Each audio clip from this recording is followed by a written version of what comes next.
আচ্ছা, একটা উন্নত আলোকিত সভ্যতা গড়ার যে মূল নীতি সেটা কি কোনো প্রাচীন বইয়ের পাতায় লুকিয়ে থাকতে পারে? চলুন তো আজকের এই বিশ্লেষণে আমরা ঠিক এই রহস্যটাই একটু উন্মোচন করার চেষ্টা করি। তো আমাদের এই যাত্রা শুরু হচ্ছে একটা বেশ আধুনিক বই দিয়ে। বইটার নাম আগামী দিনের স্থপতি। নামটা শুনলেই বোঝা যায়, তাই না? বইটা আসলে একটা উন্নত সভ্যতা গড়ার স্বপ্ন দেখায়, যার ভিত্তি হবে ন্যায়বিচার, স্বাধীনতা আর সমৃদ্ধি। কিন্তু আসল প্রশ্নটা হলো, এরকম একটা আধুনিক লক্ষ্যের জন্য যে দিক নির্দেশনা দরকার, সেটা কি শত শত বছর আগে লেখা কোনো অধ্যায়ে, যেমন ধরুন সূরা ইউনুসে, পাওয়া যেতে পারে? ব্যাপারটা একটু অদ্ভুত শোনালেও ঠিক এই সংযোগটাই আমরা আজ খুঁজে দেখব। আচ্ছা, তাহলে চলুন এবার একটু গভীরে ঢোকা যাক। দেখুন, সূরা ইউনুস প্রথমেই আমাদের চারপাশের প্রকৃতির দিকে তাকাতে বলছে। আর কি দেখাতে চাইছে? দেখাতে চাইছে যে এই যে বিশাল মহাবিশ্ব, এর প্রত্যেকটা সৃষ্টির পেছনে কিন্তু একটা গভীর উদ্দেশ্য আছে। এই আয়াতটা কিন্তু বিশেষভাবে ইন্টারেস্টিং। এখানে দেখুন, সূর্য আর চাঁদকে শুধু প্রকৃতির সৌন্দর্যের একটা অংশ হিসেবে দেখানো হচ্ছে না, বরং এগুলোকে সময় গণনা করা আর শৃঙ্খলা বোঝার একটা মাধ্যম হিসেবে তুলে ধরা হয়েছে। মানে এটা মহাবিশ্বের যে একটা অসাধারণ শৃঙ্খলা আছে, তারই একটা উদাহরণ। আর শুধু এটাই না, আসমান আর জমিন যেভাবে তৈরি হলো, দিন আর রাতের এই যে নিখুঁত আসা যাওয়া, এমনকি জীবন আর মৃত্যুর যে চক্র, এই সব কিছুকেই বলা হচ্ছে মানুষের জন্য চিন্তার খোরাক। এগুলো যেন এক একটা চিহ্ন, যা আমাদের এক মহান পরিকল্পনাকারী কথা মনে করিয়ে দেয়। বেশ, প্রকৃতিতে তো স্রষ্টার নিদর্শন দেখা গেল, কিন্তু এখন প্রশ্ন হল, মানুষের জন্য সরাসরি পথ নির্দেশনাটা কিভাবে আসে? চলুন এবার তাহলে সেদিকেই নজর দেয়া যাক। এখানেই আমরা রাসূল বা বার্তাবাহকের ধারণার সাথে পরিচিত হচ্ছি। মানে ব্যাপারটা কি? গ্রন্থটা বলছে তিনি আমাদের মতোই একজন সাধারণ মানুষ, যাকে স্রষ্টা নিজেই বেছে নিয়েছেন। তার কাজটা কি? নিজের কোনো ব্যক্তিগত দর্শন প্রচার করা নয়, বরং স্রষ্টার কাছ থেকে যে ঐশ্বরিক বার্তাটা পেয়েছেন সেটা মানুষের কাছে পৌঁছে দেওয়া। আর এই বার্তার কিন্তু দুটো দিক আছে। একদিকে এটা হলো একটা সতর্কবাণী, যারা ভুল পথে চলছে তাদের পরিণতির ব্যাপারে। আর আরেকদিকে এটা একটা সুসংবাদ, যারা সঠিক পথটা বেছে নিচ্ছে তাদের জন্য অপেক্ষা করছে পুরস্কার আর সাফল্য। আসলে দুটোই কিন্তু মানুষের ভালোর জন্য, তাদের পথ দেখানোর জন্য। তবে একটা গুরুত্বপূর্ণ বিষয় আছে। এই বার্তাটা কিন্তু শুধু কিছু নিয়মকানুনের লিস্ট না, না, একদমই তা নয়।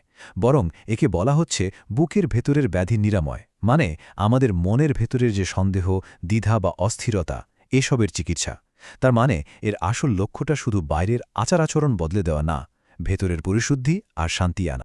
তো এই পর্যায়ে এসে সূরাটি আমাদের যেন অতীতের এক সফরে নিয়ে যায়। এখানে বেশ কিছু পুরনো জাতির গল্প বলা হয়েছে। কেন? কারণ এই গল্পগুলো বিশ্বাস আর অবিশ্বাসের পরিণতি কি হতে পারে সে সম্পর্কে একদম বাস্তব কিছু শিক্ষা দেয়। যেমন ধরুন, নুহের জাতির গল্পটা খুব সহজ আর পরিষ্কার। যারা সতর্কবাণী শুনেছিলেন এবং সেটা মেনে চলেছিলেন, তারা শেষ পর্যন্ত রক্ষা পেয়েছিলেন। আর যারা শোনেনি, প্রত্যাখ্যান করেছিল, তাদের ডুবিয়ে দেওয়া হয়েছিল। মানে কর্মের ফলটা যে কতটা প্রত্যক্ষ হতে পারে, এটা তারই একটা স্পষ্ট উদাহরণ। আবার অন্যদিকে দেখুন ফেরাউনের গল্প। এখানে কিন্তু পরিণতিটা একটু অন্যরকম। তার দেহটাকেই ভবিষ্যৎ প্রজন্মের জন্য একটা সতর্ক সংকেত হিসেবে রেখে দেওয়ার কথা বলা হয়েছে। ভাবা যায়, এটা যেন অবাধ্যতার এক চূড়ান্ত পরিণতির জীবন্ত সাক্ষী। আর এই যে ঐতিহাসিক উদাহরণগুলো, এগুলোর পাশাপাশি মানুষের স্বভাব নিয়েও একটা গভীর পর্যবেক্ষণ আছে এখানে। বলা হচ্ছে যে মানুষ যখন খুব বিপদে পড়ে, তখন সে খুব আন্তরিকভাবে স্রষ্টাকে ডাকে, কথা দেয় যে নিজাত পেলে কৃতজ্ঞ থাকবে।